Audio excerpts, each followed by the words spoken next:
MCQ booster ব্যাচে সবাইকে স্বাগতম। এমসিকিউ বুস্টার ব্যাচে আমাদের টার্গেট 25-এ 25। এমসিকিউতে ইফোর্ট দিতে পারি না, সময় তেমন এটা দেওয়া হয় না, এমনভাবেই ক্লাসে গুছাই দিব।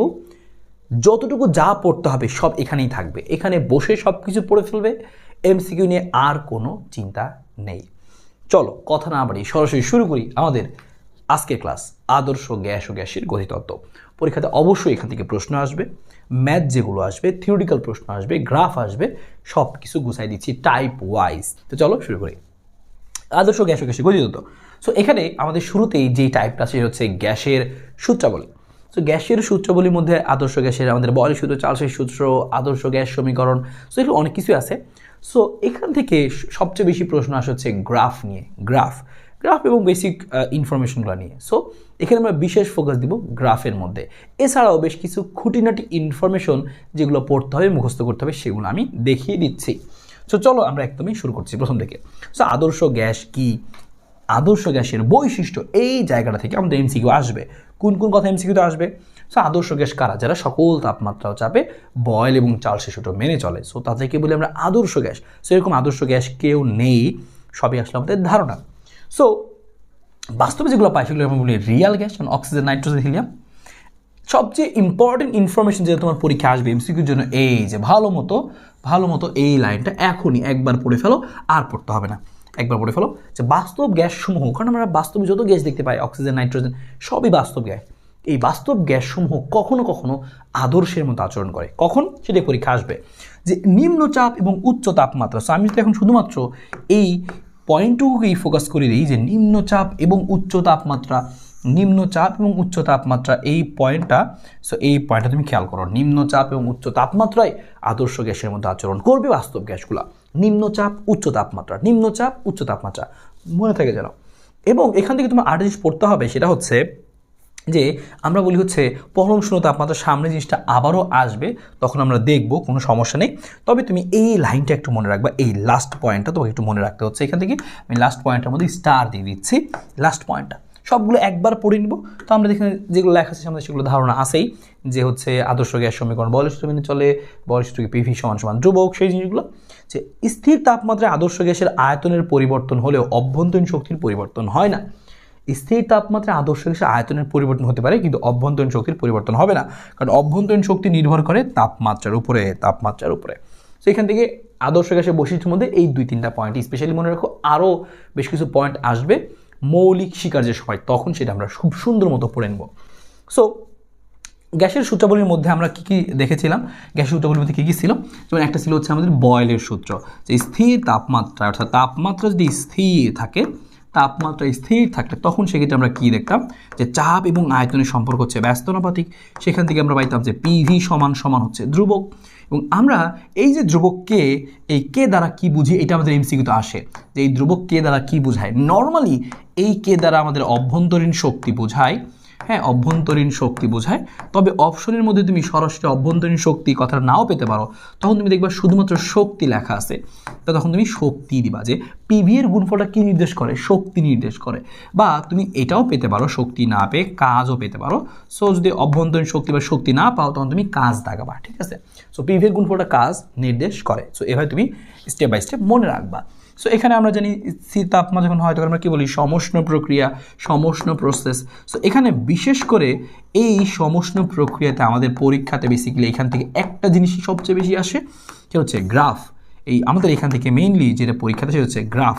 সো গ্রাফগুলো আমরা দেখবো এখানে, যে কী ধরনের গ্রাফ আসে, সেই গ্রাফগুলো আমরা এখান থেকে সুন্দর করে দেখবো। যেমন আমরা গ্যাসের সূত্রাবলীর মধ্যে আমরা পড়তেছি কিসেরটা, যে আমরা বয়েলেরটা পড়তেছি না। সো আমরা বয়েলের সূত্রটা পড়তেছি। সো আমরা এখান থেকে বয়েলের জিনিসগুলো আগে একবার দেখে নিই। সো বয়েলের সূত্রে আমাদের গ্রাফ এখানে কী কী ছিল খেয়াল করো। আমাদের এখানে গ্রাফগুলো কীরকম ছিল, যে আমাদের ছিল হচ্ছে যে PRV এর গ্রাফ। আমরা জানি PRV হচ্ছে এরকম ব্যস্তানুপাতিক, এরকম বলি আয়তাকার অধিবৃত্ত। এই গ্রাফটার নাম আসে আয়তাকার অধিবৃত্ত। তারপর হচ্ছে আমাদের PV এর সাথে V এর গ্রাফ এরকম কি হয়, এক্স অক্ষের সমান্তরাল বলি আমরা এটাকে, বা আমরা এরকম বলি পিভি এর সাথে পি এর গ্রাফ এক্স অক্ষের সমান্তরাল। সো এই গ্রাফগুলো মেইনলি আমাদের পরীক্ষাতে আসে। তবে এমনও হতে পারে যে পি এর সাথে 1/v এর গ্রাফ এরকম কী হবে, যে আমাদের এরকম মূলবিন্দুগামী সরল রেখা এরকম হয়। সো এই গ্রাফগুলো খুবই ইম্পর্টেন্ট, পরীক্ষাতে আমাদের এখান থেকে আসবে গ্রাফের কথাগুলো। সো সব কেজে গ্রাফের কথাগুলো আসবে। সেই গ্রাফগুলো সুন্দর মতো মনে রাখো। সেম একইভাবে আমরা যদি হচ্ছে এখানে এই বয়েলের সূত্র না দেখে আমরা অন্যগুলো দেখি, তাহলে সেক্ষেত্রেও আমাদের এই গ্রাফগুলাই আসবে, বিশেষ করে এখান থেকে গ্রাফগুলাই আসবে, এখান থেকে গ্রাফগুলাই আসবে, ঠিক আছে। সো সেখানে আমাদের সূত্রগুলো আমাদের জানা আছে যে যখন আমরা বলি চাপ স্থির থাকে, পি যখন স্থির থাকে তখন আমাদের ভি আর টি এর সম্পর্ক সমানুপাতিক, টি অবশ্যই কেলভিন এককে। সো তখন সেক্ষেত্রে আমরা সূত্র লিখতে পারি V2/V1 ইকুয়াল টু কি লিখতে পারি আমরা T2 বাই হচ্ছে T1। সো এরকম আমরা লিখতে পারি এই জায়গাটা থেকে, ঠিক আছে। V2/V1 সমান হচ্ছে T2/T1। সো এটা আমাদের একটা জিনিস, এবং এখান থেকে আমাদের গ্রাফ আসে কিন্তু যে এই ভি আর টি এর গ্রাফটা কীরকম হবে। সো ভি আর টি এর গ্রাফটা এরকম মূলবিন্দুগামী সরলরেখা হয় কখন, টি যখন এরকম কেলভিন তাপমাত্রায় হয়, এবং ভি আর টি এর গ্রাফটা আমাদের কি হয় যে একটু এরকমও হয় আর কি, হ্যাঁ, যে কখন যখন হচ্ছে টিটা কি ডিগ্রি সেলসিয়াস তাপমাত্রায় হয় তখন। সো তোমাকে একটু মনে রাখতে হবে, এবং এখান থেকে আমরা স্পেশাল জিনিস পাই পরম শূন্য তাপমাত্রা। সেই পরম শূন্য তাপমাত্রাটা পরীক্ষায় আমাদের জিজ্ঞেস করে। সো এই ইনফরমেশনটা মনে রাখবো, পরম শূন্য তাপমাত্রা। সো পরম শূন্য তাপমাত্রাটা কত, 0 কেলভিন বা হচ্ছে -273 ডিগ্রি সেলসিয়াস বা হচ্ছে -459 ডিগ্রি ফারেনহাইট। সো আমাদের জিজ্ঞেস করবে পরম শূন্য তাপমাত্রা, যেই তাপমাত্রা গ্যাসের গতিশক্তি শূন্য হয়ে যায়, গ্যাসের গতিবেগ শূন্য হয়ে যায়, সব কিছু শূন্য হয়ে যায় মোটামুটি। সো সেটা, এবং তারপরে আমাদের আরেকটা সূত্র কিন্তু আছে আমরা জানি, সেটা হচ্ছে আমাদের চাপীয় সূত্র। চাপীয় সূত্রটা আমাদের কি, যে ভি যদি স্থির থাকে তাহলে সেই ক্ষেত্রে একইভাবে আমাদের একটা জিনিস আসে, সেটা হচ্ছে যে পি আর টি হচ্ছে সমানুপাতিক। এখানেও লিখতে পারবো আমরা P2/P1 সমান সমান কি লিখতে পারবো T2/T1। সো এখানেও সেম একই রকম গ্রাফ আছে, এখানকার গ্রাফগুলোও মোটামুটি একই রকম, পি আর টি এর এই গ্রাফগুলো কিন্তু সেম, হ্যাঁ। সো আমি জাস্ট এখানে একটা একে রাখি যে পি আর টি এর গ্রাফটা কীভাবে মূলবিন্দুগামী সরলরেখা হয়। সো এরকম, সো পি আর টি এর একটা গ্রাফ আমরা এখানে আঁকলাম। এবার এখানে একটা কথা মনে রাখতে হবে, আমরা জানি তাপমাত্রা বৃদ্ধি করলে চাপ বাড়ে। সো তাপমাত্রা 1 ডিগ্রি বৃদ্ধি করলে কতটুকু চাপ বাড়ে সেই জিনিসটা পরীক্ষা আসে। তো তাপমাত্রা যদি আমি 3 ডিগ্রি বৃদ্ধি করি তাহলে কতটুকু চাপ হবে, তো চাপ হবে P0 1 plus gamma P into টিটা। এখানে গামা পিটা কি, এই গামা পিটা ছিল হচ্ছে আমাদের চাপ প্রসারণ সহগ, অর্থাৎ 1 ডিগ্রি তাপমাত্রা বৃদ্ধি করলে চাপ কতটুকু বাড়ে সেটা হচ্ছে গামা পি, এবং সেটার মান কত ছিল, সেটার মান ছিল হচ্ছে আমাদের 1/273। So 1/273 degree Celsius inverse 1। So এই গামা পি অর্থাৎ তাপমাত্রা 1 ডিগ্রি বাড়ালে চাপ কতটুকু বাড়ে, সেম একই রকম যে তাপমাত্রা যদি আমি কি করি 1 ডিগ্রি বাড়াই, 1 ডিগ্রি সেলসিয়াস বাড়াই, তাহলে আয়তন কতটুকু বাড়ে, 1/273 বাড়ে, এবং সেটাকে আমরা নাম দিই হচ্ছে গামা ভি, হ্যাঁ, 1/273 গামা পি, এবং গামা ভি এর মানটা বেসিক্যালি সমান, ঠিক আছে। সো এটা আমরা মনে রাখতে পারি, তাপমাত্রা 1 ডিগ্রি বাড়ালে কতটুকু চাপ বাড়ে, তাপমাত্রা 1 ডিগ্রি বাড়লে কতটুকু আয়তন বাড়ে, সেটা হচ্ছে এই মানটা, এই মানটা। সেটা তুমি ভাগ করে মনে রাখতে পারো, 1/273 ভাগ করলে কথা হবে, ক্যালকুলেটর তো থাকবেই পরীক্ষার সময়। আমরা এবার একটু চলো দেখি এখান থেকে এমসিগুলো কীভাবে আসে, একটু টেস্ট করি আমরা। বলছে T1 T2 T3 হলে বয়েলের সূত্র নিচের কোন লেখচিত্রটি সঠিক। তাহলে এখানে আমাদের সবগুলো বয়েলের লেখচিত্র, কিন্তু বলছে কোথায় এই জিনিসটা ঘটবে, T1 T2 T3 এটা কোথায় ঘটবে, কোন চিত্রের জন্য সঠিক। সো আমরা কীভাবে করবো, এরকম যখন থাকবে তখন আমরা কীভাবে করবো। সো আগে তুমি খেয়াল করবা যে কোথায় আসলে গ্রাফটা মোটামুটি ঠিক আছে, সেখানে আমরা আগে দেখে নিব, তারপরে আমরা এই জিনিসটা চেক করবো যে কোথায় জিনিসটা আছে। সো আমরা মনে করো এখান থেকেই শুরু করলাম, হ্যাঁ, এখান থেকে শুরু করলাম, দেখি এটা এখানে সঠিক কিনা, আমরা একটা অপশন চেক দিব আমরা, হ্যাঁ। সেখান থেকে চেক দিলাম, মনে করো এরকম গ্রাফগুলোর ক্ষেত্রে এইটার ক্ষেত্রে কোন কথাটা সঠিক সেটা বুঝবা কীভাবে, দেখো নিয়ম হচ্ছে যে কোনো এক বরাবর স্থির করে দেবা। সো তুমি যে কোনো এক বরাবর দাগ দিয়ে স্থির করে দিলাম, দাগ দিয়ে স্থির করলাম। এখানে এবার আমি কী দিচ্ছি, দেখো বিন্দু টেনে দিচ্ছি আমি এখানে। সো এই বিন্দুতে ছেদ করছে, আমি এখানটা বিন্দু দিলাম, এই বিন্দুতে ছেদ করছে, এখানটা বিন্দু দিলাম, এই বিন্দুতে ছেদ করছে, এখানটা বিন্দু দিলাম। সো এই বরাবর T1 এর জন্য পিভি এর মান এখানে, সো এই বরাবর T2 এর জন্য এই বরাবর পিভি এর মান এখানে। পিভি এর মানটা একটু বড় করে দেখালাম এখানে, কারণ এই পিভি এর চেয়ে এই পিভি বড়, কারণ আস্তে আস্তে উপরে উঠতেছে, মানে কি মান বাড়তেছে। সো এখানে দেখো T3 এর জন্য এই পিভি এর মান তো আরও বড়। সো তুমি একটু খেয়াল করো, দেখো যে পিভি এর মান এখানে ছোট, তারপরে আরও বড়, তারপরে আরও বড়। সো পিভি বড় হলে টি বড় হবে কিনা, তুমি সূত্র জানো পিভি সমান সমান এনআরটি। সো পিভি সমান সমান এনআরটি। সো পিভি এর সাথে টি এর সম্পর্ক সমানুপাতিক। এখানকার পিভি সবচেয়ে বেশি বড়, মানে কি এখানকার টিটা অনেক বড়, তার মানে এখানকার টি অনেক বড়। এখানকার পিভি একটু ছোটো, তার মানে এখানকার টিও একটু ছোট। আর এখানকার পিভিটা অনেক ছোটো, তার মানে এখানকার টি আরও ছোটো। তার মানে এখানে এটা সঠিক, T3 এর মানটা সবচেয়ে বড়, তারপর T2 হবে T1। তাহলে আমাদের এটা কি অ্যান্সার হবে না, এটা অ্যান্সার হবে না। তাহলে আমরা চেক করি, পার্ট চেক করি, মানে তুমি যে কোনো একদিকে শুরু করবো, আমি জাস্ট দেখাচ্ছি আর কি।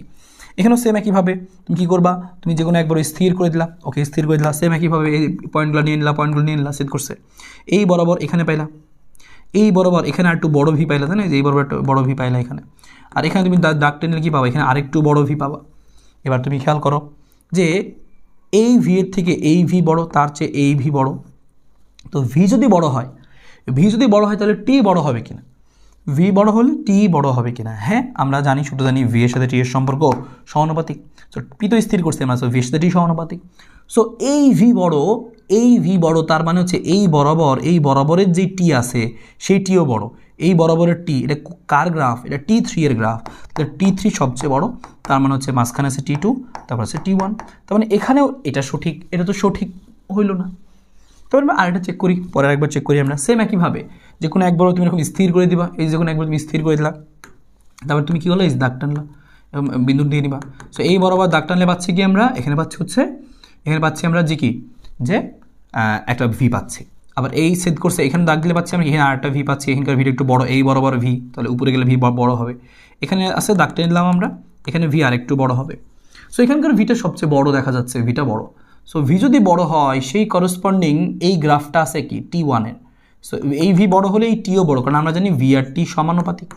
সো এই ভি বড় হলে এইখানকার টিটা বড়, আর এইখানকার টিটা কার, এখানকার টিটা T1 এর। সো T1টা এখানে বড়।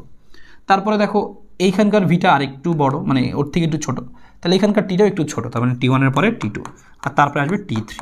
সো দেখো কার জন্য পেয়ে গেলাম অ্যান্সারটা, মানে যেটা পেয়ে গেলাম কার জন্য, এই নাম্বারের জন্য এই কথাটা রাইট। সো আমি এটার সুযোগে তোমাকে আরও কয়েকটা দেখাই নিলাম যে কীভাবে তুমি করবা, তুমি যেন পারো, এই জন্য 3টা দেখাইলাম। ওকে, সো বাকিটাও সেম তুমি একইভাবে তাহলে বের করে ফেলতে পারবা। ওকে, সো এভাবে তুমি জিনিসটা সমানুপাতিক নাকি ব্যস্তানুপাতিক এটা চিন্তা করবা। যদি ভি এর সাথে টি ব্যস্তানুপাতিক হইতো তাহলে ভি বড় হলে টি ছোট, তখন এটা সবচেয়ে ছোট হইতো, এভাবে আমরা চিন্তা করতাম। সো এটা আমরা বুঝে গেলাম, এই ধরনের প্রশ্ন আমাদের আসবে পরীক্ষায়। দেখো কুমিল্লা 23-এ আসে, নিচের কোন লেখচিত্রটি রেনোর চাপীয় সূত্রকে সমর্থন করে, চাপীয় সূত্র, তাই না, আমরা চাপীয় সূত্র দেখছিলাম কি, যে আয়তন স্থির থাকে এবং পি আর টি এর মধ্যে সম্পর্ক। সো পি আর টি এর সম্পর্ক কোথায় আছে দেখো, ভি আর টি, P R V, P R 1/v, P R টি, এই যে একটু আগে দেখছিলাম পি আর টি এর গ্রাফ এরকম ছিল, তাই না। সো এটা তুমি কারেক্ট বুঝতেই পারছো, গ্রাফগুলো পরীক্ষায় আসবে। পিভি সমান কে সমীকরণ মেনে চলে কোন সূত্র, পিভি সমান কে মানে কি, বয়েলের সূত্র। সো অবভিয়াসলি বয়েলের সূত্র, কত সহজ প্রশ্ন, আমরা এগুলো আসলে অবশ্যই করতে পারবো। পিভি সমান কে সমীকরণ নিচের কোন প্রক্রিয়াকে সমর্থন করে, পিভি সমান কে বয়েলের সূত্র মানে সমষ্ণ প্রক্রিয়া, অবশ্যই মাথায় রাখবো সমষ্ণ প্রক্রিয়া। এইবার হ্রদের অঙ্ক চলে আসছে, কোন হ্রদের তলদেশ থেকে পানির উপরে আসায় বায়ুর ব্যাস 3 গুণ হয়। সো ব্যাস 3 গুণ হয়, তাহলে জিজ্ঞেস করছে যে গভীরতা কত। সো মনে রাখবা, একটা শর্টকাট শিখাই দিই গভীরতা বের করার জন্য, যে গভীরতা শর্টকাট হচ্ছে 10.2 আর সাথে হচ্ছে n-1, যেখানে n মানে হচ্ছে আয়তন কত গুণ, n ইকুয়াল টু কি, যেখানে n মানে কি, যে আয়তন কত গুণ, হ্যাঁ আয়তন কত গুণ, n এর মান মানে কি আয়তন কত গুণ। এবার আমাদের প্রশ্ন বলছে ব্যাস 3 গুণ। সো আমরা জানি ভি এর সাথে এই ডি এর সম্পর্ক হচ্ছে, ব্যাসের সম্পর্ক হচ্ছে কিউবের, কারণ আমরা জানি V equal to 1/6 pi D cube. So V এর সাথে ডি যেহেতু কিউবের, তো ব্যাস 3 গুণ করছি, তাহলে 3-এর উপরে কিউব করে দিলাম। এখানে ব্যাস 3 গুণ বলছে দেখে আমরা কিউব মানে হচ্ছে 3-এর উপরে কিউব করলাম, 2 গুণ বললে 2-এর উপরে কিউব করতাম ওরকম। সো ভিটা বেসিক্যালি কত হলো, কিউব করলে কত হয় 27, তাহলে ভি বেসিক্যালি 27 গুণ। তাহলে আমরা এখানে বসাই দিব 10.2 আর 27 - 1 মানে 26 কেটে গুণ করলে কত হবে, 260, 261, এই লেভেলের কিছু একটা।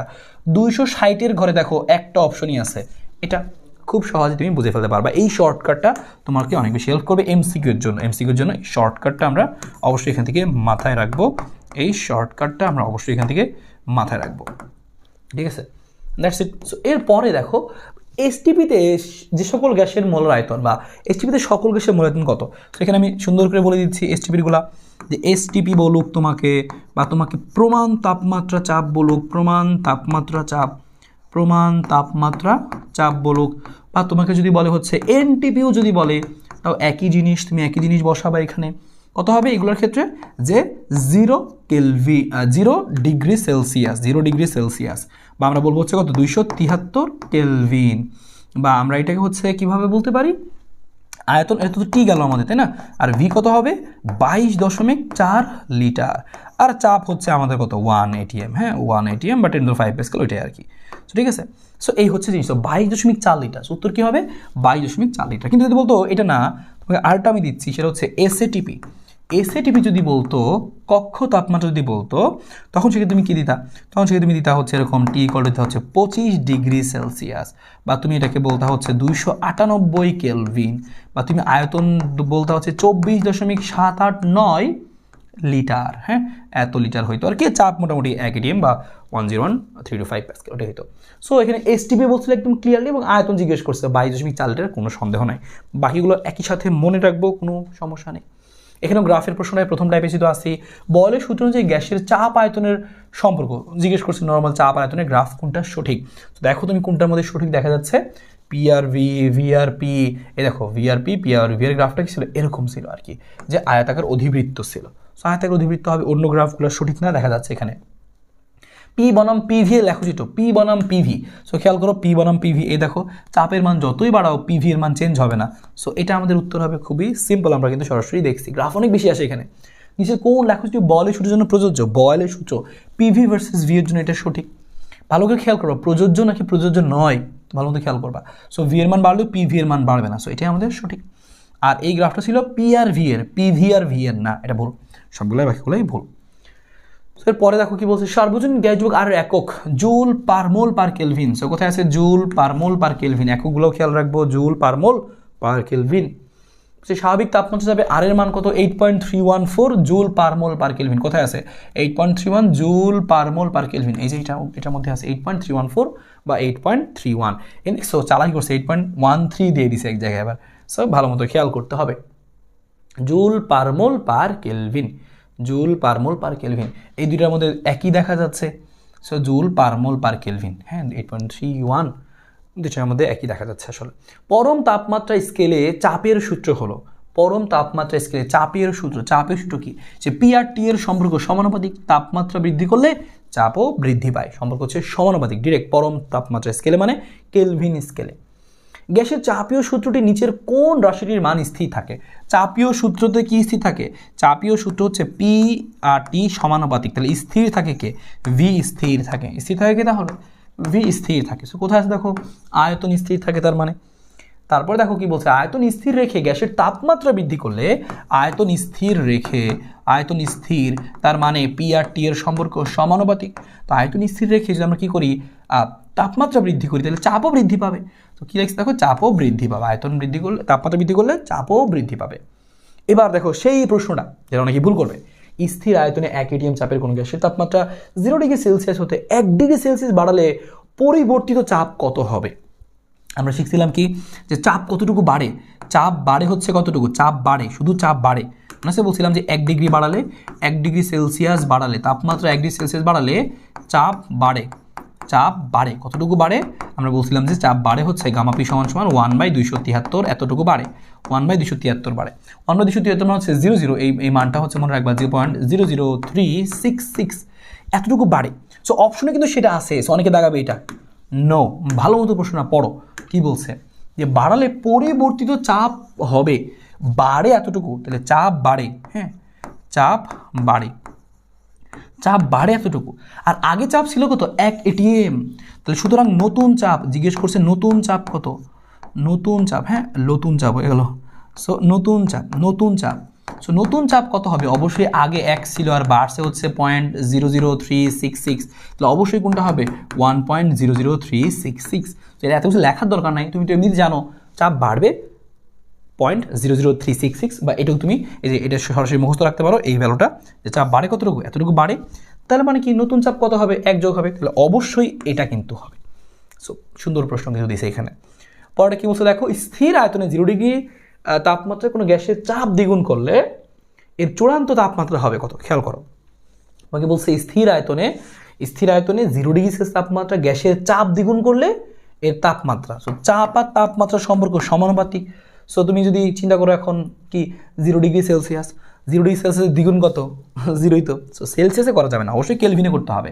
সো 0 ডিগ্রি সেলসিয়াস এর কেলভিন মানে কত? এর কেলভিন মানে হচ্ছে 273 কেলভিন। তুমি চাইলে এরকম চিন্তা করতে পারো, হ্যাঁ 273 কেলভিন আছে, তার দ্বিগুণ হবে। তাহলে তার কী হবে, তাপমাত্রা কী হবে, যে তাপমাত্রা হবে হচ্ছে দ্বিগুণ। বা তুমি লিখে নিতে পারো T2 সমান সমান এরকম যে P2/P1, আর নিচে যে T1টা ছিল সেই T1টা এখানে দিয়ে দিলাম আমরা। এসবগুলো কত আছে দেখো, বলছে চাপ দ্বিগুণ, তাহলে এখানে চাপ P, এখানে হচ্ছে 2P, আর এখানে হচ্ছে 273, সরাসরি গুণ করে দাও। এই দেখো এমনিতেও বুঝতেছিলাম ডাবল হবে। তো 273 করলে কত আসবে, এখানে 6, 27 দুগুণ হচ্ছে 54, 546 কেলভিন। কিন্তু অপশনে দেখো একটা আছে 546 ডিগ্রি সেলসিয়াস। সো অনেক কিন্তু এটা দাগানোর চেষ্টা করবে, কিন্তু এটা কিন্তু উত্তর নয়। বলছে যে আমি কিন্তু উত্তরটা বের করছি কিসে, কেলভিনে, কেলভিনে।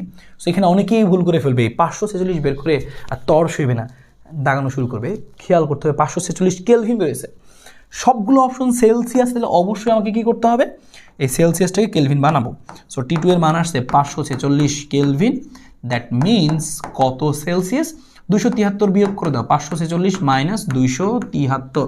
সো বিয়োগ করলে কত আসতেছে দেখো, 6 থেকে 3 বাদ দিলে 3 আসতেছে, এবং 14 থেকে 7 বাদ দিলে আসতেছে আমাদের কত, 7, এখানে আর আসতেছে কত, এখানে 2। So 273 degree Celsius. তো 273 ডিগ্রি সেলসিয়াস তো কোনো অপশনেই নেই, কিন্তু 270 ডিগ্রি সেলসিয়াস আছে, যেটা সবচেয়ে কাছাকাছি, 27, 300, 270, 546, চালাকিটা দেখছো। সো অনেক কিন্তু এখানে ধরাটা খাই যাবে, 546 কেলভিন বেরোছে, নট সেলসিয়াস। সো এখানে অ্যাপ্রক্সিমেটলি আমরা দেখাইছি কিন্তু যে যেহেতু অপশনে নাই, সো এটা কাছাকাছি সবচেয়ে বেস্ট অপশনটা হচ্ছে 270 degree Celsius. That's it. So আশা করি বুঝেছি আমরা কী করবো। পরটা দেখো কী বলছে, 30 ডিগ্রি তাপমাত্রায় একটি গ্যাসকে স্থির চাপে উত্তপ্ত করে আয়তন 3 গুণ করা হলো, গ্যাসের চূড়ান্ত তাপমাত্রা কত। সো আবারও কিন্তু দেখো অনেকে এই কাজ করতে পারে, ভাবতে পারে যে 30 ডিগ্রি আছে এবং আমি চাপ কত গুণ, 3 গুণ করছি, তাহলে চাপও 3 গুণ, তাপমাত্রাও 3 গুণ হবে, 30 গুণ 3 তাহলে 90, এই যে 90 দাগালে কিন্তু ভুল হবে, কারণ তাপমাত্রা অবশ্যই কেলভিনে। সো 30 ডিগ্রি আছে, তোমার 30 ডিগ্রি সেলসিয়াসকে তুমি অবশ্যই কী করবা, এটাকে কেলভিন তুমি বানাই নিবা। কেলভিন বানালে কত হবে, 30 যোগ 273, তাহলে কত আসবে, 303 কেলভিন। এখন T2 কত সেটা জিজ্ঞেস করছে, T2 কী হবে, P2/P1 ইন্টু হচ্ছে কত, যে T1। তাহলে দেখো চাপ 3 গুণ করছে, তাহলে P এখানে হচ্ছে 3P, আর এখানে 303। সো কাটাকাটি করলে কত আসে, 3 3 9, আর এখানে আসে হচ্ছে 3 3 কত আসে, 90 আসে, তাই না। তাহলে 909 কেলভিন। সো 909 থেকে তুমি এবার বাদ দিবা হচ্ছে কত, 909 থেকে তুমি বাদ দিবা 273। তাহলে এটা তাহলে সেলসিয়াসে কত আসবে, 273 যদি বাদ দাও, 909, 273, যে 9 থেকে 3 বাদ দিলে 6, তাহলে বুঝতে পারতেছি এটা সবচেয়ে কাছাকাছি 636 এমন কিছু একটা আসবে। সো সেটা দাগাই দিলাম আমরা এখানে, যে 636 অ্যাপ্রক্সিমেটলি, বা বিয়োগ করলে এটাই তুমি পেয়ে যাবে আর কি, এত ডিগ্রি সেলসিয়াস। সো এই জায়গাটায় খেয়াল করতে হবে, তুমি আগে কেলভিনে আগে অ্যান্সার বের করবা, পরে তুমি বিয়োগ করে সেলসিয়াসে নিয়ে আসবা, অবশ্যই এটা যেন মাথায় থাকে। এটা অনেকেই কিন্তু ভুল করবে, এই জন্য কয়েকবার করে দেখো এই সেম টাইপের প্রশ্ন কি এটাও ছিল, সেটা কিন্তু কয়েকবার করে আসছে, এটা অনেকবারই আসছে আবার। সো এটা কিন্তু তোমাকে অবশ্যই পারতে হবে, ওকে। আর পিভি রাশিটি গ্যাসের ক্ষেত্রে কি নির্দেশ করে, বলছিলাম না সবার আগে দেখবো অভ্যন্তরীণ শক্তি আছে কিনা, বা শক্তি আছে কিনা, শক্তি আছে। সো পিভি রাশিটি শক্তি নির্দেশ করে, এটি আমরা লাগাই দেবো এখানে, সবচেয়ে বেস্ট অ্যান্সার।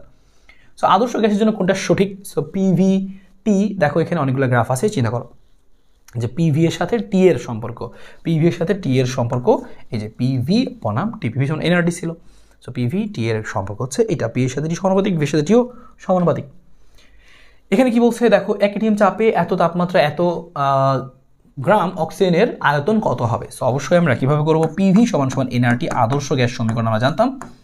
সো সেক্ষেত্রে কী হবে, তোমাকে জিজ্ঞেস করছে, তোমাকে আয়তন জিজ্ঞেস করছে, তো ভি সমান সমান কী হবে এখানে, যে এনআরটি, এখানে এন এর মান কি বলেছে, যে বলছে যে তাপমাত্রা 32 গ্রাম অক্সিজেন। সো আমরা জানি এন সমান W divided by M, W এর মানটা 32, এম এর মানটাও 32, মানে 1 মোল। সো বুঝে গেলে সরাসরি লিখে দিবা। আর আর এর মানটা কত আমাদের 8.314, এবং তাপমাত্রা 37 ডিগ্রি। সো তাপমাত্রা 37 ডিগ্রি সেলসিয়াস, কেলভিন বানালে কত হবে, 273 যোগ করো, 2733 যোগ করলে কত আসে, এখানে আসে হচ্ছে আমাদের T2 এর মানটা, সরি T2 না, টি বেসিক্যালি কত আসে, 7 3 10, এবং হচ্ছে 1, তাহলে হচ্ছে 3 4 10 11, এবং হচ্ছে 310 কেলভিন, এখানে 310 কেলভিন আমাদের আসে। আর এখানে জিজ্ঞেস করছে আমাদের ভি এর মানটা কত ছিল, জিজ্ঞেস করছে 310, আর পিটা কত, 1 এটিএম। এবার খেয়াল করতে হবে, পিটা এটিএমে 1 বসানো কিন্তু যাবে না। একটা জিনিস বলে রাখি, যে আর এর মান আমরা এখানে বলে দিছে প্রশ্নে, যদিও 8.314 নেই, তাহলে আয়তনের মান তখন আসবে মিটার কিউবে এবং চাপের মান বসাইতে হবে অবশ্যই প্যাসকেলে। 1 ATM বসানো যাবে না, এই 1 ATM মানে 10⁵ প্যাসকেল, অবশ্যই প্যাসকেলে নিতে হবে, প্যাসকেলে। সো এটা ম্যান্ডেটরি, এটা জরুরি। আর এটার মানে যদি এটা নাও তাহলে চাপ অবশ্যই প্যাসকেলে, আয়তন অবশ্যই মিটার কিউবেই নিতে হবে, এই দুটো মাস্ট। সো তুমি তো এখানে নিয়ে নিছো 8.74, তো আয়তন আসবে মিটার কিউবে আর চাপ হবে 10⁵ প্যাসকেল। তাহলে এইটা তুমি যদি ভাগ করো তাহলে এখানে তুমি একটা উত্তর পেয়ে যাবে। সো এটা হচ্ছে আমাদের এখানে উত্তর হবে, যদি আমরা এখানে একটু ভাগ করে দিই তাহলে উত্তরটা পেয়ে যাবে। এবং দেখো সব metre cube metre cube metre cube আছে, এবং এই ভাগটা করো, দেখো এই ভাগটা করলে কোন অপশনটা আসে। সো ক্যালকুলেটর তো থাকবেই, তো ক্যালকুলেটর আমরা এখানে ভাগটা করে দিতে পারবো, কোনো সমস্যা নেই। একইভাবে তুমি পরের প্রশ্ন দেখো, কি বলছে, যে তাপমাত্রায় প্রমাণ চাপে বরফ গলে পানিতে পরিণত হয়, বরফ গলে পানিতে পরিণত হয় তাকে আমরা কি বলি? গলনাঙ্ক, হিমাঙ্ক, প্রমাণ তাপমাত্রা কোনোটি নয়। ভালো করে খেয়াল করো যে প্রমাণ চাপে বরফ গলে পানিতে পরিণত হয়, প্রমাণ চাপে বরফ গলে পানিতে পরিণত হয় কত ডিগ্রিতে? 0°C, 0°C। আর 0°C আমরা কি বলি? প্রমাণ তাপমাত্রা, প্রমাণ তাপমাত্রা। 0°C বরফ গলে পানিতে পরিণত হয়, তার মানে প্রমাণ তাপমাত্রা। ওকে, পরম শূন্য তাপমাত্রা, আগেই বলছিলাম পরম শূন্য তাপমাত্রা মানে হচ্ছে কত আমাদের? 0 কেলভিন বা -273°C বা -459°F। সো কোন অপশনটা আছে তোমাকে দেখতে হবে, -273°C। ওকে, অনেকবার কিন্তু আসছে, সো ভুল যেন না হয়। সো এই ছিল আমাদের এই টাইপের প্রশ্নগুলো। আদর্শ গ্যাস থেকে দেখো এইটা মুখস্থ করে ফেলতে হবে, অনেক কিছু আছে এখানে, যে এই পয়েন্টগুলো কিন্তু একদম ঠাড়া মুখস্থ রাখতে হবে, কারণ এগুলো তোমার পরীক্ষায় সরাসরি প্রশ্ন আসবে। তারপরে আমি কয়েকটা লাইন একটু পড়াই দিচ্ছি যেগুলো আমাদের খুব ইম্পর্টেন্ট, যে গ্যাসের অণুগুলো হচ্ছে গোলাকার হবে, কঠিন হবে, এগুলা নিউটনের গতিসূত্র মেনে চলে, দেখো অণুগুলো নিউটনের গতিসূত্র মেনে চলে। হ্যাঁ, তারপরে হচ্ছে যে এখানকারগুলোর মধ্যে এদের অণুগুলোর মধ্যে দূরত্ব, আয়তন, এদের অণুগুলোর আয়তন খুবই নগণ্য হবে, আকারও খুবই নগণ্য হবে। এ দেখো এই অণুগুলোর মধ্যে যে অণুগুলো স্থিতিস্থাপক হবে, উচ্চ সংকোচনীয় হবে।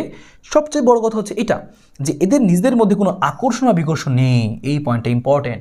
এই গ্যাসগুলো এদের মধ্যে আকর্ষণ বিকর্ষণ নেই, আর এদের উপরে অভিকর্ষ বলের কোনো প্রভাবও নেই, এটা আমরা ধরে নিছি, এই কথাগুলো আমরা ধরে নিছি। আদর্শ গ্যাস যদি থাকে তাহলে এরকম হইতে হবে। এবং এই গ্যাসের আয়তন কি?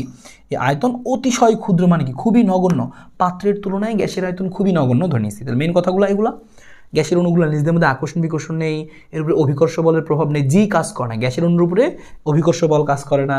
তারপর হচ্ছে আয়তন খুবই নগণ্য, নিউটনের গতিসূত্র মেনে চলে। সো এই পয়েন্টগুলো খুবই ইম্পর্টেন্ট, একইভাবে এই পয়েন্টগুলোও খুব ইম্পর্টেন্ট। তার মানে এই গ্যাসের অণুর মৌলিক শিকার যেগুলো থেকে আমার প্রশ্ন আসবে, একটু পরে তুমি খেয়াল করতে পারবা। আর এই গ্যাসের অণুগুলোর মধ্যে যে সংঘর্ষ হয়, সেই সংঘর্ষগুলো স্থিতিস্থাপক, তাপমাত্রা বৃদ্ধি পেলে অণুর বেগ বৃদ্ধি পায়। আর গ্যাসের যা শক্তি সবই মোট গতিশক্তি, ইম্পর্টেন্ট কথা, গ্যাসের কোনো বিভব শক্তি নেই, সব গতিশক্তি। গ্যাসের মধ্যে যা শক্তি আছে সবই গতিশক্তি, কোনো বিভব শক্তি নেই। হ্যাঁ, এই ইম্পর্টেন্ট কথাগুলো আমরা এখান থেকে মনে রাখি। সো আদর্শ গ্যাস তো আমরা একটু এখানে বললাম, PV = nRT, সূত্র আমরা এখানে দেখেছিলাম। সো আদর্শ গ্যাস সমীকরণ PV = nRT। সো এটাতে আমাদের সিস্টেমেটিকভাবে অঙ্কগুলো করতে হবে, এটাতে বেশ অঙ্ক আমাদের আসবে আর কি। আর ওই ব্যাপারটা মাথায় রাখবো, আর এর মান যদি আমরা 8.314 নেই তাহলে অবশ্যই চাপ নিব প্যাসকেলে, আর আয়তন নিব কিসে? মিটার কিউবে। যদি আমরা আর এর মানটা আমরা এরকম নিই 0.0821 নিই, তাহলে চাপ নিব অবশ্যই ATM এ, আর আয়তন নিব অবশ্যই লিটার এককে, মাস্ট। সো এইটুকু মনে রাখলেই হচ্ছে। দেখি কি প্রশ্ন আসে। দেখো ইম্পর্টেন্ট পরীক্ষা এসে বসে আছে, ধরে রাখতে পারো। কোন অবস্থায় বাস্তব গ্যাস আদর্শ গ্যাস হিসেবে আচরণ করে? বাস্তব গ্যাস মানে কোন অবস্থায় বাস্তব গ্যাস আদর্শের মতো আচরণ করবে? আদর্শের মতো কি ছিল? নিম্নচাপ উচ্চ তাপমাত্রা। কোথায় আছে খেয়াল করো, নিম্নচাপ উচ্চ তাপমাত্রা, প্রথম অপশনটা। আর উল্টা একটা আছে যে উচ্চচাপ নিম্ন তাপমাত্রা। এই শর্তের বেলায় কি ঘটে? এর উল্টা কাহিনী ঘটে, যে আদর্শ গ্যাস, এটাও খাতায় লিখে রাখবা, আদর্শ গ্যাস বাস্তবের ন্যায় আচরণ করে। আদর্শ গ্যাস বাস্তবের ন্যায়, বাস্তবের মানে কি? বাস্তব গ্যাসের ন্যায়, হ্যাঁ, বাস্তব গ্যাসের ন্যায় আচরণ করে। আদর্শ গ্যাস বাস্তব গ্যাসের ন্যায় আচরণ করে, আচরণ করে। সো এই কথাটা খুবই ভালো করে মনে রাখবো, এইটাও মনে রাখতে হবে। উচ্চচাপ নিম্ন, উল্টা শর্তে আদর্শ গ্যাসই বাস্তবের মতো আচরণ করবে। কি বলছে এখানে? কোনো আবদ্ধ গ্যাসের চাপ PV হলে গতিশক্তির সম্পর্ক। আমরা এখানে গতিশক্তির সম্পর্কগুলো কি জানি? গতিশক্তিগুলো জানা হচ্ছে এরকম, আমরা জানতাম হচ্ছে EK সমান হচ্ছে এরকম ছিল 3/2 PV। ওরা বলে দিচ্ছে যে কোনটা সঠিক। So E = 3/2 PV, E = 3/2 PV। হ্যাঁ, এই যে E = 3/2 PV গতিশক্তি, এখানে তারা E লিখছে, হ্যাঁ, E। সো আমরা এখানে E লিখছি, একই কথা। বলছে নিচের কোন তাপমাত্রা চাপের মধ্যে গ্যাসের ঘনত্বের সম্পর্ক নির্দেশ করে। সো আমরা এটা জানি যে পি এর সাথে রো ঘনত্বের সম্পর্ক সমানুপাতিক, তারপরে ঘনত্বের সাথে তাপমাত্রার সম্পর্ক ব্যস্তানুপাতিক, আবার চাপের সাথে তাপমাত্রার সম্পর্ক সমানুপাতিক।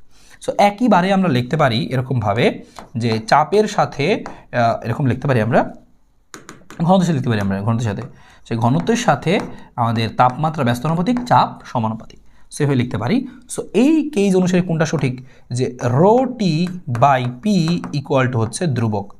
যদি তুমি চেক করতে চাও তাহলে এইটা হচ্ছে ধ্রুবক। তাহলে দেখো এখানে 3টা লিখে দিয়েছি তোমার জন্য ভালো হলো, যেটাই পরীক্ষা আসুক পারবা তুমি এখন। Rho T by P, rho T by P, rho T by P. So rho T by P হচ্ছে প্রথমটা ধ্রুবক। সো দ্যাটস ইট।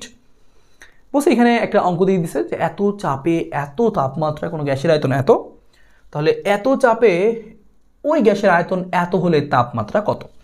সেক্ষেত্রে আমরা কোন সূত্র ইউজ করব এগুলোর ক্ষেত্রে আমরা হচ্ছে গ্যাসের এখানে আমরা এই সূত্রের পাশাপাশি একটু লিখে দিচ্ছি এখানে যে আদর্শ গ্যাস সমীকরণের পাশাপাশি আমরা কিন্তু এই সূত্র ইউজ করি। সেটা হচ্ছে এরকম যে P2V2 বাই T2 সমান সমান P1 V1 বাই T1।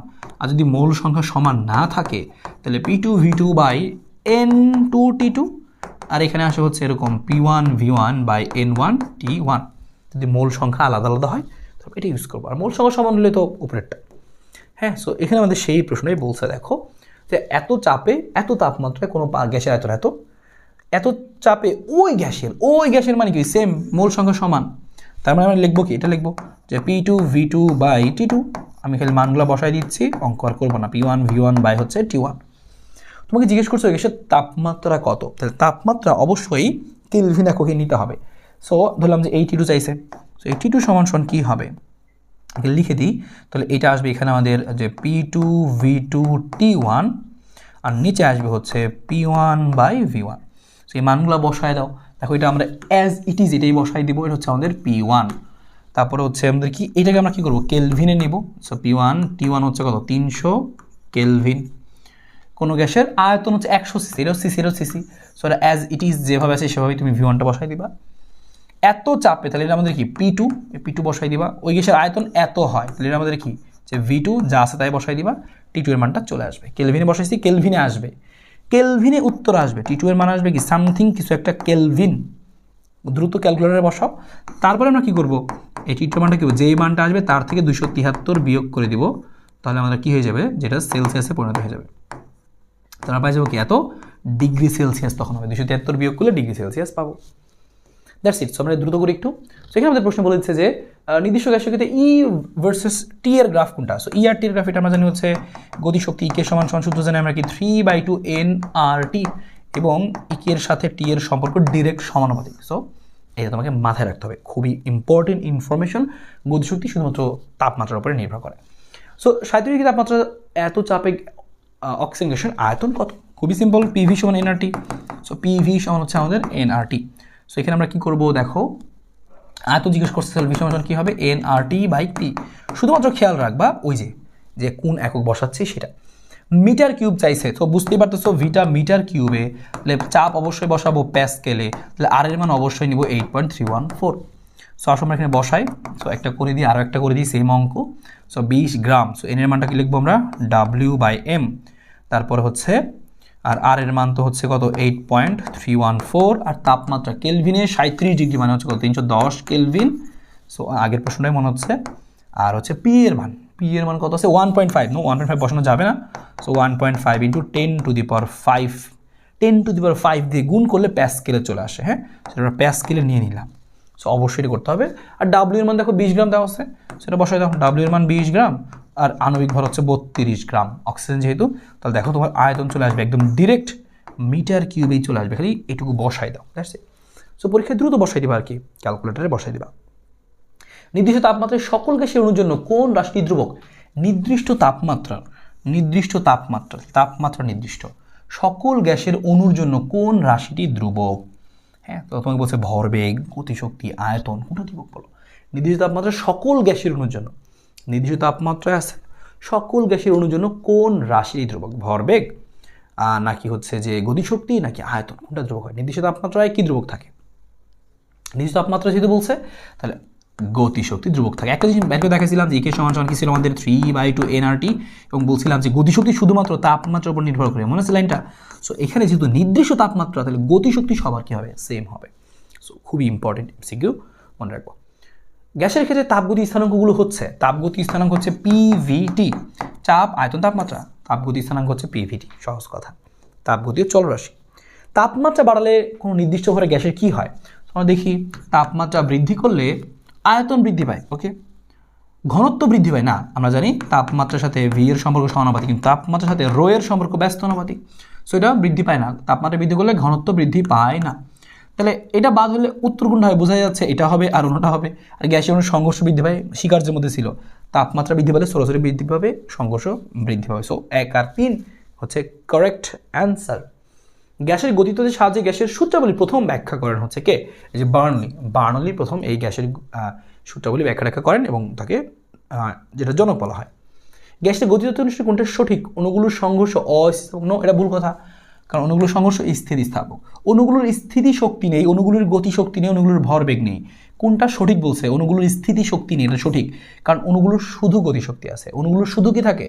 শুধু গতিশক্তি থাকে, কোনো স্থিতি শক্তি থাকে না। সো এটাই কারেক্ট। আমরা যে গড় বেগ এবং আরএমএস বেগ এবং ঘনত্ব, এদের মধ্যে সম্পর্কগুলো কী কী?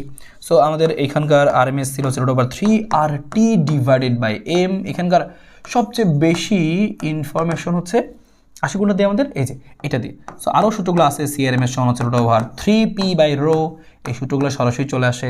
এবং সিআরএমএসের আমাদের আরও সূত্র আছে হচ্ছে এরকম √3pv/m, বা আমরা আরেকটা এরকম বলতে পারি যে সিআরএমএস সমান হচ্ছে √3kT ছোট হাতের m, একটি অণুর ভর, এটা ছোট হাতের m কিন্তু।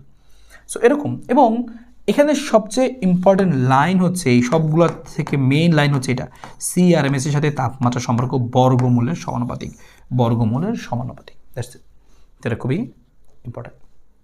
দেখো এখানে কি বলছে? তিনটি গ্যাসের অণুর বেগ যথাক্রমে এত এত এত হলে মূল গড় বর্গবেগ কত? তো সিআরএমএস জিজ্ঞেস করছে। সিআরএমএস এর মানে হচ্ছে যতগুলো অণু আছে তার সবার বেগকে স্কোয়ার করবো, 10 স্কোয়ার, 15 স্কোয়ার এবং 20 স্কোয়ার, সবাইকে স্কোয়ার করবো এবং অণু কয়টা? 1 2 3 সো 3 দিয়ে ভাগ করবো। এটা করলে আসবে হচ্ছে গড় বর্গবেগ, উপরে রুট করে দিব, তাহলে আসবে বর্গমূলীয় গড় বর্গবেগ। সিআরএমএস বের করতে বললে বা মূল গড় বর্গবেগ বের করতে বললে এই কাজ করবা, স্কোয়ার করবা সবার, যোগ করবা সবাইকে, যতগুলো অণু সেটাতে ভাগ করবা, আবার রুট করবা। তো দেখো এটা করলে কোন একক আসে? মিটার/সেকেন্ডে সেটা চলে আসবে। গ্যাস অণুগুলোর মূল গড় বর্গবেগ পরম তাপমাত্রা, একটু আগে বলছি যে মূল গড় বর্গবেগ কিসের সমানুপাতিক? সবচেয়ে মেন লাইন বলছিলাম যে তাপমাত্রার বর্গমূলের সমানুপাতিক। সো খুবই মেন লাইন, খুবই ইম্পর্টেন্ট। আবার সরাসরি দিয়ে দিচ্ছে যে এটা পরম তাপমাত্রা সম্পর্ক কি? সিআরএমএস সম্পর্ক হচ্ছে √T, সহজ কথা, √T। সো খুবই ইম্পর্টেন্ট লাইনটা আসবে। এনটিপিতে এই যে বলছিলাম এনটিপি মানে কত? তাহলে 273 কেলভিন বা এসটিপি। এনটিপিতে হাইড্রোজেনের ঘনত্ব এত হলে অণুগুলোর মূল গড় বর্গবেগ নির্ণয় করো। সো তুমি কি করবা? যে 3p/ρ, √3p/ρ। সো এনটিপিতে হচ্ছে কি? √3p/ρ। সো তুমি সেটা এখান থেকে বসাই দাও 3p/ρ। সো এখানে তুমি বসাই দিবা যে এনটিপিতে হচ্ছে যে চাপের মান 10⁵ প্যাসকেল, সবচেয়ে বসাই দিবা এরকম যে 3 × 10⁵ প্যাসকেল। এনটিপিতে 10⁵ প্যাসকেলই হয় মোটামুটি। 3 × 10⁵ প্যাসকেল। আর রো এর মানটা কত? 0.09। সেটা ভাগ করে দেখো যে কতর কাছাকাছি আসে। খেয়াল করে দেখাবো, উত্তর কিন্তু আমাদের আসবে মিটার/সেকেন্ডে, মিটার/সেকেন্ড। আর এখানে কি আছে? কিলোমিটার/সেকেন্ড। তাহলে এটাকে 1000 দিয়ে ভাগ করলে কিলোমিটার আসবে। এটা তো সবাই পারোই, মিটারকে 1000 দিয়ে ভাগ করলে কিলোমিটারে হয়। বলছে মূল গড় বর্গের সি এবং পি সম্পর্ক বা সি √3p/ρ। সো 3p/ρ, এই যে এটার মধ্যে কারেক্ট আছে 3p/ρ। p = p = 3m²। এখানে সি কি? এখানে সি হচ্ছে সেই আমাদের যে সি হচ্ছে আমাদের বেগ, মূল গড় বর্গবেগ। এটা হচ্ছে আমাদের সেই সি ছিল আর কি। এই সিকে আমরা বেসিক্যালি কি বলবো? সি হচ্ছে আমাদের কি কি অপশন আছে? গড় বেগ, গড় বর্গবেগ, হ্যাঁ, আর মূল গড় বর্গবেগ। সো এখানকার এই সিকে আমরা সরাসরি নাম দিই হচ্ছে যে গড় বেগ। এই সি হচ্ছে আমাদের গড় বেগ। এই সি বার ছিল আমাদের, এটা সি ছিল। তো সি স্কোয়ার হলে কি? গড় বর্গবেগ। জিজ্ঞেস করছে সি কি? সি স্কোয়ার জিজ্ঞেস করলে বলতাম কি? গড় বর্গবেগ। এরকম দিয়ে জিজ্ঞেস করলে বলতাম কি? মূল গড় বর্গবেগ। তো শুধু সি জিজ্ঞেস করছে, হ্যাঁ। সি আবার আলোর বেগ দেওয়া যাবে না এখানে, হ্যাঁ। ওকে। চূড়ান্ত তাপমাত্রা যদি আদি তাপমাত্রা কত গুণ হলে কোনো নির্দিষ্ট গ্যাসের মূল গড় বর্গবেগ দ্বিগুণ হবে? বলছে যে মূল গড় বর্গবেগ দ্বিগুণ হইতে হবে। আমরা জানি সিআরএমএস এর সাথে সম্পর্ক হচ্ছে কি? √T। সো বলছে তাপমাত্রা কত গুণ হলে দ্বিগুণ হবে? সো বোঝাই যাচ্ছে যে আমি এটাতে কত গুণ করি? 4 গুণ করি। 4 গুণ করলেই তো এটা পরবর্তীতে কত আসবে, যে হচ্ছে এটা দ্বিগুণ আসবে, তাই না? সো এটা তো উত্তর বলছে যে কত গুণ হইতে হবে। সো উত্তর হচ্ছে এইটা, 4 গুণ করলে রুট ওভার আছে, 4 গুণ করলেই 2 আসবে। সো উত্তর কী দেবো, যে তাপমাত্রা 4 গুণ করলে বর্গমূল বা মূল বর্গবেগ দ্বিগুণ হবে।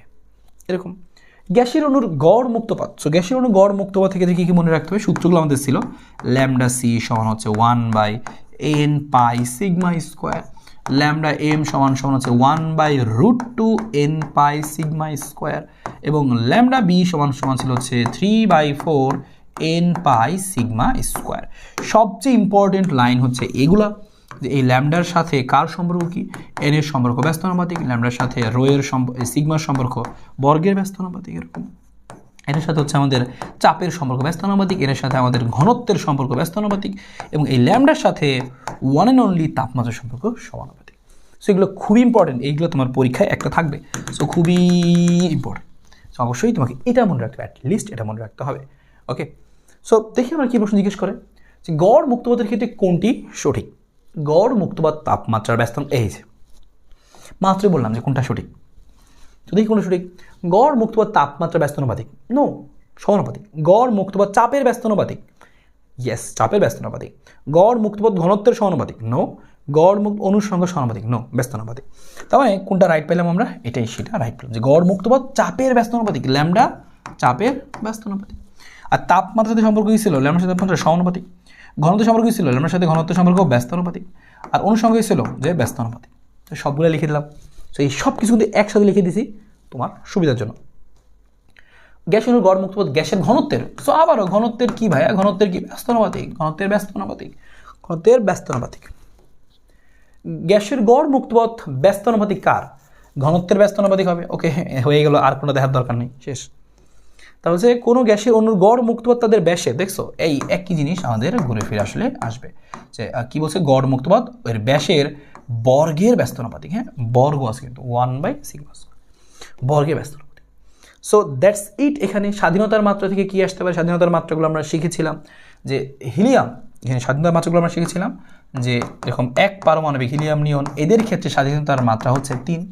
দ্বিপারমাণবিক O2 N2 এদের ক্ষেত্রে আমরা ধরি কত হচ্ছে 5, এবং বহু পারমাণবিক এদের ক্ষেত্রে আমরা ধরে নিই হচ্ছে কত, যে হচ্ছে 6। এটা আমরা আমাদের বই অনুযায়ী 6 ধরি আমরা। ওকে, হিলিয়াম তাহলে হয়তো মাত্রা কত হবে, 3 হবে। 27 ডিগ্রি তাপমাত্রায় 2 গ্রাম নাইট্রোজেন গ্যাসের মোট গতিশক্তি, গতিশক্তির সূত্র আমরা আগে শিখছিলাম, যে ইকে সমান কি আসবে, 3/2 nRT গতিশক্তির সূত্র দিয়ে আসতে পারে। সো 27 ডিগ্রি তাপমাত্রায় তোমাকে বলছে, তাহলে আমরা মানটা বসায় আসো, 3/2 2 গ্রাম, তাহলে মোল ডাব্লিউর মান 2, আর নাইট্রোজেন তাহলে 28 লিখবো আমরা, নাইট্রোজেন N2, নাইট্রোজেন N2 মানে 28, আর আর এর মানটা অবশ্যই 8.314 বসাইতে হয় এই সূত্রে, এবং টি এর মানটা কিসে বসাইতে হবে, 27 ডিগ্রি মানে 300 কেলভিন। সে পুরোটুকু ক্যালকুলেটারে তুমি বসাও, দেখো তুমি একটা মান পেয়ে যাবে, সামথিং কিছু একটা জুল, একটা মান আসবে। সব মান বসানো শেষ, ক্যালকুলেটারে বসাবো। P = 1/3 mc² সমীকরণে c স্কোয়ার, দেখো এবার জিজ্ঞেস করছি c স্কোয়ার বারটা কি, গড় বর্গবেগ। তাহলে কি বলছে, c এর হচ্ছে গড় বেগ, c জিজ্ঞেস করলে গড় বেগ, যদি জিজ্ঞেস করে হচ্ছে এরকম c স্কোয়ার বার, তাহলে এটা কি, এটাকে বলবা গড় বর্গবেগ। আর যদি জিজ্ঞেস করে যে c বার স্কোয়ার রুট, তাহলে এটা কি, এটা হচ্ছে CRMS বেগ। হ্যাঁ, সো তিনটাই বলে দিলাম, যেটা জিজ্ঞেস করুক তিনটায় বলে দিলাম। N2 স্বাধীনতার মাত্রা কত, N2 তাহলে কত হবে, N2 5 দ্বিপারমাণবিক। তারপর আমাদের 6 স্বাধীনতার মাত্রা সম্পন্ন কোনো অণুর মোট গতিশক্তি কত হবে। তো মোট গতিশক্তি হয় হচ্ছে এরকম, যে মোট গতিশক্তি সমান হচ্ছে এরকম, F/2 kT হচ্ছে মোট গতিশক্তি, স্বাধীনতার মাত্রা থেকে মোট গতিশক্তি। তাহলে F/2 kT তাহলে কত হবে, 6/2 kT, 6/2 kT, তার মানে কত আসবে 3 kT, আসবে কত 3 kT। সো E সমান আসবে 3 kT। সো F/2 kT মোট শক্তি মনে রাখবে। টি তাপমাত্রা আদর্শ গ্যাসের ক্ষেত্রে যে কোনো গড় গতিশক্তি হবে, গড় গতিশক্তি 3/2 kT, 3/2 kT। টি তাপমাত্রা আদর্শ গ্যাসের ক্ষেত্রে 3/2 kT হবে। 27 তাপমাত্রা গ্যাসের গতিশক্তি সেম একইভাবে বের করতে পারবো, 3/2 nRT। সো এটা দেখাইছি অনেকবার। পিভি কি নির্দেশ করে সেটা আমরা বলছিলাম, যে দেখো এখানে শক্তি অপশনে কাজ আছে, তো কাজ হবে। দ্বিপারমাণবিক গ্যাসের গতিশক্তি কি হবে, যে 5/2 kT হবে, দ্বিপারমাণবিকের ক্ষেত্রে 5/2 kT হবে। কোনো গ্যাসের অণুগুলোর গড় গতিশক্তি কী হবে, কোনো গ্যাস অণুগুলোর গড় গতিশক্তি হচ্ছে কি, যে 3/2 kT। নর্মালি কোনো গ্যাস অণু গড় গতিশক্তি 3/2 kT আমরা ধরি, আদর্শ গ্যাস চিন্তা করে নিচ্ছি। এটা ইম্পর্টেন্ট, খুব ইম্পর্টেন্ট প্রশ্ন। যে আমরা শুধু শুধু জানতাম ইকে সমান সমান জানতাম হচ্ছে 3/2 পিভি। প্রশ্নে জিজ্ঞেস করছে 1 মোল আদর্শ গ্যাসের একক আয়তন। সো একক আয়তন মানে কি, ভি বাদ। একক আয়তনের গড় গতিশক্তি চাপের সম্পর্ক, তাহলে সম্পর্ক এটা ইকে সমান 3/2 পি, বা এখানে প্রশ্নে লেখা আছে পি ইকুয়াল টু, তাহলে কত হবে 2/3 ই। সো 2/3 কোথায় আছে, পি সমান 2/3 ই, দ্যাটস ইট। এরকম এখানে বলছে যে এই অণুগুলোর আবরণ মোট গতিশক্তি, মোট গতিশক্তি মানে গতিশক্তি। সো একে সমান সমান হচ্ছে কত, সেই সেম 3/2 এন আর টি। এখানে 40 গ্রাম আছে, এন বের করতে পারবা, তাপমাত্রা সব কিছু দেওয়া আছে, সমস্যা নেই। 3/2 মোল গ্যাসের জন্য আদর্শ গ্যাস সমীকরণ কি হবে? তাহলে আমরা জানি হচ্ছে পিভি সমান হচ্ছে এনআরটি, পিভি সমান এনআরটি, আর 3/2 মোল, তো জিনিসটা হবে এরকম 2 পিভি সমান সমান হচ্ছে 3RT। সো 2 পিভি সমান 3RT, এরকম। এবারে সেম একই রকম গতিশক্তি হিসাব করো, এটা পারবো আমরা। গতিশক্তি হিসাব করো, এত মোল গ্যাসের ক্ষেত্রে এসটিপি মানে তো বুঝতেই পারতেছো যে 273 কেলভিনই খালি করতে হবে। আর এখানে কি দেওয়া আছে, এখানে দেওয়া আছে হচ্ছে 2 মোল দেওয়া আছে, সেম গতিশক্তি পারবো। আদর্শ গ্যাসের স্বাধীনতার মাত্রা সেটা আমরা জানি 3, একই রকম এটাও আমরা জানি। অক্সিজেন গ্যাসের প্রতিটি অণুর গড় গতিশক্তি, প্রতিটি অণুর মানে একটা অণুর, তাহলে কি লিখবো আমরা, যে 3/2 কেটি। আর অক্সিজেন অণু বলছে, তাহলে আমরা দিব কি, যে 5/2 কেটি, 5/2 কেটি অক্সিজেন দ্বিপারমাণবিক। ওকে, এই হচ্ছে জিনিস। আর আপেক্ষিক আর্দ্রতা, বাষ্পচাপ আর শিশিরাঙ্ক থেকে আমাদের কি প্রশ্ন আসবে, এখান থেকে যে সূত্রগুলো আছে, সূত্রগুলো তো আমাদের এখান থেকে খুব একটা অঙ্ক আসে না। F/F × 100%, বা হচ্ছে এটাকে লিখতে পারি আমরা রো দিয়েও লিখতে পারি, যে হচ্ছে যে ρ নট বাই ρ × 100%, এভাবে লেখা যায়, রো দিয়েও লেখা যায়, বা উপস্থিত জলীয় বাষ্পচাপ বাই সম্পৃক্ত বাষ্পচাপ, এভাবে লেখা যায়। কিন্তু বেশি প্রশ্ন আসবে এইগুলো দিয়ে, এই যে এটা ঠাড়া মুখস্থ, এই যে ঠাড়া মুখস্থ, ঠাড়া মুখস্থ, 40টা পারো দিয়ে দাও। ইম্পর্টেন্ট যে এই হাইগ্রোমিটার আছে, হাইগ্রোমিটারে যে এই থার্মোমিটারের তাপমাত্রার পার্থক্য বেশি হলে কি হবে, কম হলে কি হবে, হ্যাঁ, সেগুলো খুবই ইম্পর্টেন্ট। প্রত্যেকটা লাইন, প্রত্যেকটা, এটা এটা এটা এটা কোনোটাই বাদ দেওয়া যাবে না, ঠাড়া মুখস্থ। পাঠের পার্থক্য না থাকলে বুঝবো কি, যে জলীয় বাষ্প দ্বারা সম্পৃক্ত। তবে পাঠের পার্থক্য কমতে থাকলে বুঝবো কি, যে ঝড় বৃষ্টি হওয়ার সম্ভাবনা আছে, হ্যাঁ, হঠাৎ কমতে থাকলে বা ধীরে ধীরে কমতে থাকলে বা পার্থক্য কম থাকলে, তো সবগুলো ঠাড়া মুখস্থ। এবং এইগুলো দিয়ে দেখবা যে মুখস্থ টাইপের এমসিকিউ সরাসরি আছে। ওইখানে এই গ্লেসিয়ার ধ্রুবকের সূত্র আমরা লিখে রাখতে পারি, যে গ্লেসিয়ার ধ্রুবকের সূত্রটা হচ্ছে আমাদের কত, এখানে থিটা সমান সমান θ1 - g, θ1 - θ2 শিশিরাঙ্ক বের করি আমরা এই গ্লেসিয়ার ধ্রুবকের সাহায্য নিয়ে, শিশিরাঙ্কের ফর্মুলা। সো থিটা এনে কোনটা রাইট হবে খেয়াল করো, আসলে এরকম θ সমান সমান θ1 - g, θ1 - θ2। সো এখানে হচ্ছে লিখতে পারবো আমরা কি দিয়ে দেখো, যে g সাথে হচ্ছে θ1 - θ2, আর এখানে আসবে হচ্ছে θ1 - θ। তো θ1 - θ, θ1 - θ, θ1 - θ, এই যেটা মধ্যে আছে θ1 - θ, এই এটার মধ্যে কারেক্ট, θ1 - θ, θ1 - θ2, আর সাথে হচ্ছে জি। ওকে, সো মিলাই দেখতে হবে জাস্ট, আর কিছু না। যে বায়ুর প্রতি একক আয়তনে উপস্থিত জলীয় ভরকে আমরা কি বলি, পরম আর্দ্রতা। যে একক আয়তনে কতটুকু আছে এগুলো পরম আর্দ্রতা। সো আর্দ্রতার অঙ্ক, এখানে একটা আর্দ্রতার অঙ্ক দিয়ে দিছে, যে বাষ্পচাপ কত, আমরা জানি R = হচ্ছে স্মল f বা হচ্ছে ক্যাপিটাল F × 100%। তবে যেটাই করো না কেন ভাই, এই যে এই পেজটা একদম ঠাড়া মুখস্থ, এটা কিন্তু কোনো ধরনের মানে মিস করা যাবে না, আসবে এখান থেকে। ওকে, সো এখানে তোমার বের করতে বলছে কি, বায়ুর তাপমাত্রায় বাষ্পচাপ কত, বড় হাতের বের করতে বলছে, তাহলে 0.75, আর এটা বের করতে বলতে কী করবো আমরা, বড় সমান কী হবে আমাদের, যে এই মানটা কত 10.52, আর ভাগ হচ্ছে কত 0.75, এটা হবে। সো ভাগটা করে দেখো কত আসে, এরকম। হ্যাঁ, তো এখানে এই দেখো এইটা আমরা এই সম্পৃক্ত অসম্পৃক্ত বাষ্পচাপের গ্রাফ দেখতে পাচ্ছি। এবং এখানে আরেকটা কথা মনে রাখবো, এই সম্পৃক্ত গ্রাফের ক্ষেত্রে এদের পার্থক্যটা লাগবে, হ্যাঁ, মাস্ট। এই সম্পৃক্ত অসম্পৃক্তের পার্থক্য, এই বাষ্পচাপের পার্থক্য, সেটাও কিন্তু লাগবে, কারণ সম্পৃক্ত বাষ্পচাপ এটা কিন্তু মাস্ট। বাষ্পচাপ খ নম্বরেও আসে, এমসিকিউতে আমাদের আসে। সো আমাদের এখানে বলছি যে কোন লেখা সঠিক, সম্পৃক্ত আর অসম্পৃক্ত বাষ্পচাপের পার্থক্য পড়বো, আর গ্রাফটা আমি একটু জেনে রাখবো যে এই গ্রাফটা আমাদের এখানে সঠিক। এবং আরেকটা বলছে সম্পৃক্ত বাষ্পচাপ যদি এফ হয়, অসম্পৃক্ত বাষ্পচাপ যদি স্মল এফ হয়, তাহলে কোনটা সঠিক? অবশ্যই সম্পৃক্ত বাষ্পচাপের মান বেশি হয়, সম্পৃক্ত বাষ্পচাপের মান বেশি হয়, ঠিক আছে, এটা মনে রাখবো সবসময়, সম্পৃক্তর মানটা বেশি হয়। বলছে কোনো স্থানে আর্দ্র ও শুষ্ক বাল্ব হাইগ্রোমিটারের সিক্ত তাপমাত্রার স্থানে যদি সমান হয়ে যায়, যে দুইটা শুষ্ক আর্দ্র বাল্বের মান সমান, তাহলে বুঝতে হবে কি আর্দ্রতা কত পার্সেন্ট, 100%। এবার মনে রাখবো এখানে জলীয় বাষ্পের ক্ষেত্রে কোনটা সঠিক। জলীয় বাষ্পের ক্ষেত্রে সঠিক, জলীয় বাষ্পের ঘনত্ব শুষ্ক বায়ুর ঘনত্বের চেয়ে বেশি, জলীয় বাষ্প শুষ্ক বায়ু অপেক্ষা হালকা। এটা মনে রাখবা, জলীয় বাষ্প হচ্ছে হালকা, বায়ুর থেকে জলীয় বাষ্প হালকা, অবশ্যই মনে রাখবা। দেখো ওইটারই একটা প্রশ্ন আসছে, বায়ুতে জলবাষ্পের পরিমাণ কমে গেলে কি হবে? বায়ুতে জলবাষ্পের পরিমাণ কমে যায়, তার মানে কি এখন শুধু শুষ্ক বায়ু আছে, আর শুষ্ক বায়ু কিন্তু একটু ঘন। তাহলে উত্তর কি হবে এখানে, যে যে বায়ুতে জলীয় বাষ্পের পরিমাণ কমে গেছে, বায়ুতে জলীয় বাষ্পের পরিমাণ কমে গেছে, বায়ুতে জলীয় বাষ্পের পরিমাণ কমে গেছে। তাহলে আমরা কি বলবো, এখন শুধু কি আছে, যে আমাদের শুষ্ক বায়ু আছে, আর শুষ্ক বায়ুর বায়ু, তাহলে আমরা এখান থেকে বলতে পারি, দেখো কোন কোন কথাটা সঠিক বা সঠিক না আমরা একটু দেখার চেষ্টা করি। বায়ুতে জলীয় পরিমাণ কমে গেছে, কমে গেলে আপেক্ষিক আর্দ্রতা কি বাড়ে? না, বায়ুতে জলীয় বাষ্প বেড়ে যায় তাহলে আপেক্ষিক আর্দ্রতা বাড়ে, তাহলে অবশ্যই এটা হবে না। আমরা এখান থেকে বুঝতে পারলাম। আর বায়ুতে জলীয় বাষ্পের পরিমাণ কমে গেলে জলীয় বাষ্প চাপ বাড়বে না, এটাও হবে না, জলীয় বাষ্প কমে গেলে বাষ্পচাপও কমে যাবে। এবার বাকি থাকলো দুইটা জিনিস, একটা হচ্ছে বায়ুর ঘনত্ব কমে, আর হচ্ছে বায়ুর ঘনত্ব বাড়ে। বায়ুতে জলীয় বাষ্প পরিমাণ কমে গেছে মানে শুধু শুষ্ক বায়ু, আর আমরা জানি শুষ্ক বায়ু একটু ভারী, আর শুষ্ক বায়ুর এতে কি হবে, বায়ুর ঘনত্ব বাড়বে।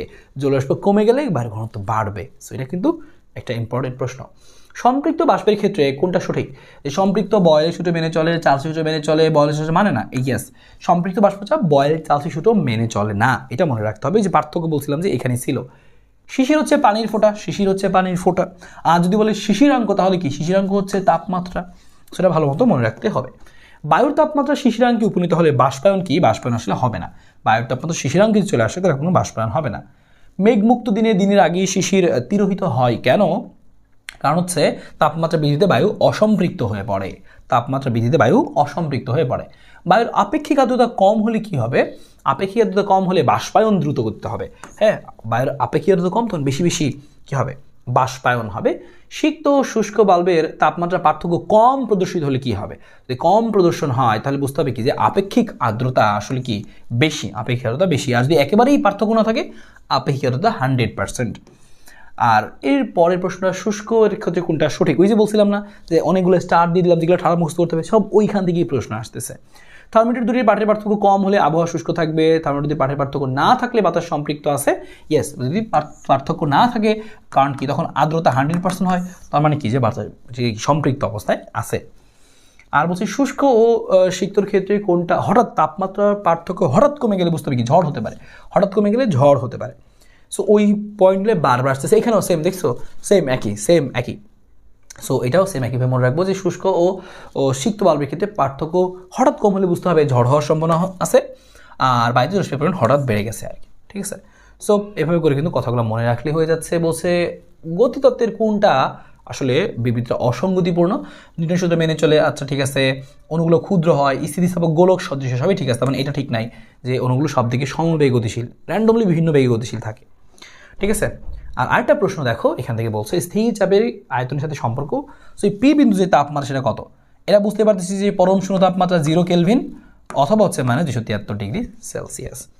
সো দ্যাটস ইট। তো তুমি যদি জাস্ট এই যে সকল জিনিসগুলো আমি ফোকাস দিলাম এইগুলা তুমি মনে রাখো পরীক্ষাতে, এখান থেকে আর কোনো টেনশন নাই, জাস্ট কোনো টেনশন নাই। একটু এই জিনিসগুলো যেগুলো ফোকাস করতে পারো এগুলো একটু নিজের মতো করে পড়ো, বইয়ে দাগানো লাইন থাকলে সেগুলো পড়তে পারো, আর এতটুকু করলেই তোমার ম্যাক্সিমাম প্রস্তুতি হয়ে গেছে।